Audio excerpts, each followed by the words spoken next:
आज हम लोग पढ़ते हैं प्रॉफिट एंड लॉस। ठीक है, प्रॉफिट एंड लॉस पढ़ते हैं और इसमें हमको एक सम आया है। देखिए इसमें कहता है और एलईडी बल्ब, एक एलईडी बल्ब के बारे में कहा जा रहा है। वाज बाउट फॉर ₹500, 500 रुपया में एक एलईडी बल्ब को क्या किया गया, खरीदा गया। खरीदा वाला समझ रहे हैं ना जी, उसको बोलते हैं सीपी। सीपी बोले तो कॉस्ट प्राइस, कोई दिक्कत नहीं ना। तो कॉस्ट प्राइस इसका कितना हो गया, 500। और क्या किया जाता है इसको, एंड सोल्ड फॉर ₹350। इसका मतलब हो गया सेलिंग प्राइस। एसपी कितना हो गया, सेलिंग प्राइस होता है ना एसपी, और इसका कितना हो गया 350। तो हम लोग समझ रहे हैं इसमें कि प्रॉफिट हुआ कि लॉस। यदि कोई भी चीज को 500 रुपया में खरीदा गया, एक एलईडी बल्ब को खरीदा किसी दुकानदार ने 500 और उसको बेच दिया ये 350 रुपया में, तो सबसे पहली बात हमको ये समझना होगा कि फायदा हुआ कि नुकसान। क्या हुआ, नुकसान हुआ। इसका मतलब क्या हुआ, लॉस हो गया। क्या हुआ है यहाँ, लॉस हो गया। कैसे हम पता करेंगे कि हमको लॉस निकालने के लिए सबसे पहले क्या करना पड़ेगा कि सीपी और माइनस एसपी। ठीक है ना। तो सीपी इसमें कितना हो गया आपको 500 और माइनस इसमें कितना करना पड़ेगा 350। इट मीन्स आपको कितना लॉस कितना हो रहा है 150 रुपीज, 150 का लॉस हो गया। लेकिन यहाँ पर ही क्वेश्चन खत्म नहीं होता।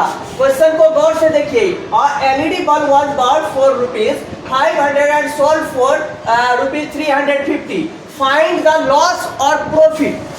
फाइंड द लॉस और प्रॉफिट। लॉस तो हमको मिल गया है, एक आंसर तो हमको मिल गया 150। अब फिर क्या कहता है, एंड लॉस परसेंट और प्रॉफिट परसेंट। या तो यहाँ पर क्या कि हमको पता चल चुका है क्या कि हमें लॉस हुआ है, तो हमको लॉस परसेंट ही निकालना पड़ेगा, क्योंकि यहाँ पर हमको बताया गया है या तो लॉस हुआ है तो लॉस परसेंट भी निकालना है, या प्रॉफिट हुआ तो प्रॉफिट परसेंटेज भी हमको निकालना है। तो अब लॉस परसेंटेज निकालने के लिए हमको क्या करना पड़ता है, इसके लिए आप जानिए। सबसे पहले क्या करना पड़ेगा, लॉस जो हुआ है, ठीक है ना, लॉस और क्या करना है मल्टीप्लाई यहीं पर कर दीजिए 100, और यहाँ पर क्या करिए आप इसका लाइन खींच करके, और इसका क्या करना है आपको सीपी डालना है। सीपी इसको यानी कॉस्ट प्राइस।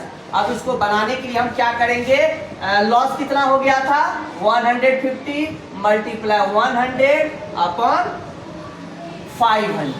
अब इसको हम काट सकते हैं, 2 0 को हम यहाँ खत्म कर दिए, 530 और इसका जब आंसर का बात करेंगे आप तो 30% इसका क्या हुआ, लॉस हुआ। इसका यदि लॉस परसेंटेज की बात आए तो कितना लॉस हुआ जी, 30% इसको लॉस हुआ। यही इसका आंसर हो गया। फिर से मैं एक बात बता दूं कि एक एलईडी बल्ब को कितना में खरीदा गया, 500 में खरीदा गया, और उसको बेचा गया। गलती से दुकानदार ने क्या किया, उसको 350 में ही बेच दिया।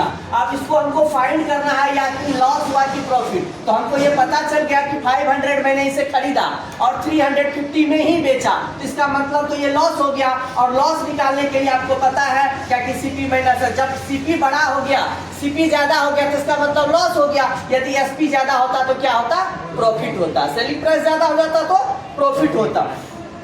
तो हम यहाँ पर देख लिए कि 150 हमको क्या हो गया है, लॉस हो गया।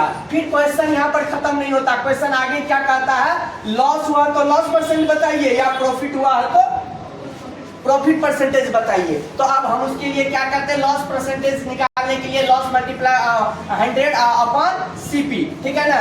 उसके बाद क्या करना, 150 मल्टीप्लाई 100 किया बाय 500 किए, फिर दोनों जीरो को काट दिए। फिर इसको काटने के बाद हमको कितना आंसर आता है 30%। तो हम क्या कहेंगे इसका आंसर, दो तरह का आंसर आया। एक आंसर आपको आ गया 150 और एक आंसर आ गया 30%। कोई दिक्कत, ठीक है चलिए। Writing table was bought for ₹1200। It means 1200 and sold it for ₹1600। Find the profit और लॉस इन परसेंटेज आल्सो। अब आइए इस सब में आप हम देख रहे होंगे कि एक क्वेश्चन क्या था, एक राइटिंग टेबल को खरीदा गया कितना में 1200 में, एक राइटिंग टेबल को कितना में खरीदा गया? 1200 में खरीदा गया, और इसे बेचा कितना में जाता है? 1600 मतलब 1600 रुपया में इसको बेचा जाता है। तब कहता फाइंड द प्रॉफिट और लॉस, या तो इसमें फायदा हुआ है कि हानि, मतलब लाभ या हानि आपको इसमें निकालना है, और साथ साथ क्या करना है, इसका परसेंटेज भी निकालना है, परसेंट लॉस भी निकालना है या परसेंट प्रॉफिट भी निकालना पड़ेगा। ठीक है, तो आइए अब हम इसको सॉल्व करते हैं। तो आपको सबसे पहले ये जानकारी होनी चाहिए क्या कि हमें प्रॉफिट हुआ कि लॉस हुआ, पहले हम क्वेश्चन को देख करके ही समझ जाएंगे। सबसे पहले हमको देखना है सेलिंग प्राइस को, और क्या देखना है, कॉस्ट प्राइस को। सेलिंग प्राइस वहां पर है और कॉस्ट प्राइस। अब हम समझ रहे हैं यहाँ पर कि सेलिंग प्राइस जब ज्यादा है और कॉस्ट प्राइस कम है, तो इसका मतलब क्या है, प्रॉफिट हुआ। मतलब हम बेचे हैं, विक्रय मूल्य हो गया है 1600 और क्रय मूल्य है 1200, तो इसका मतलब क्या है, हमें फायदा हुआ है। तो हम यहाँ से समझ जाएंगे, जब यहाँ पर हम देख रहे हैं प्रॉफिट हो रहा है, और कैसे प्रॉफिट हो रहा है, क्योंकि यहाँ पर एसपी ज्यादा है और सीपी क्या है, कम है। तो एसपी जब ज्यादा है और सीपी कम है, तो ऐसे भी हम समझ जाएंगे कि ये क्या हो रहा है, प्रॉफिट हो रहा है। तो यहाँ पर हम आकर के एसपी को, एसपी के जगह पर लिखते हैं 1600 और माइनस 1200, कितना आ जाता है जी, 400 आ गया ना। इसका मतलब हो गया कि ₹400 इसको क्या हुआ है, प्रॉफिट हुआ है। कितना हुआ है, 400 रुपए का इसको फायदा हुआ है। किस चीज को, राइटिंग टेबल को बेचने पर, क्योंकि ये 1200 में खरीदा था और 1600 में ये बेचता है, तो 400 का तो मुनाफा होता ही है। अब उसके बाद जाता है इसका मुनाफा का लाभ प्रतिशत भी बताइए, मतलब प्रॉफिट परसेंटेज बताइए। आइए अब इसको निकालने का आपको रूल पता है कि सबसे पहले यदि हमको प्रॉफिट परसेंटेज निकालना है तो आपने क्या करना है, सबसे पहले आपको प्रॉफिट मल्टीप्लाई 100 अपॉन क्या लगता है, सीपी, मतलब कॉस्ट प्राइस लगता है। ठीक है ना जी। अब आइए प्रॉफिट हमको कितना हो गया है, 400 मल्टीप्लाई 100 अपॉन क्या है, सीपी कितना था जी, सीपी कितना था 1200।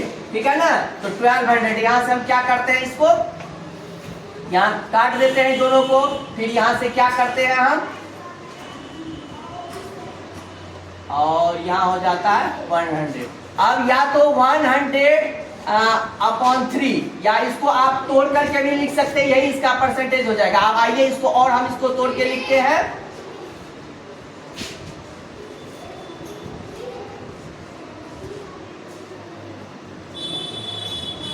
ये भी इसका एक आंसर हो जाएगा। मतलब 33 and 1/3% इसका क्या हो गया, आंसर हो गया। कोई दिक्कत नहीं, आपको समझ में आ गया क्या कि सबसे पहले क्या रखना है, जब एसपी बड़ा है और सीपी कम है तो हमको प्रॉफिट हो गया। और एसपी क्या होता है, सेलिंग प्राइस और कॉस्ट प्राइस। ठीक है ना, सेलिंग प्राइस जैसे ही ज्यादा हो जाएगा, यदि विक्रय मूल्य ज्यादा हो गया और क्रय मूल्य कम है तो हमको प्रॉफिट हो गया। और प्रॉफिट प्रतिशत निकालने के लिए प्रॉफिट को 100 मल्टीप्लाई करके और उसमें क्या करना है, भागा दे देना है, कितना से, सीपी जितना है, मतलब 1200 से। तो 400 मल्टीप्लाई 100 और 1200 करते हैं, फिर इसका निकालते तो 103 हो जाता है, इसको निकालते फिर 33 and 1/3%, यही इसका आंसर हो जाता है। ठीक है।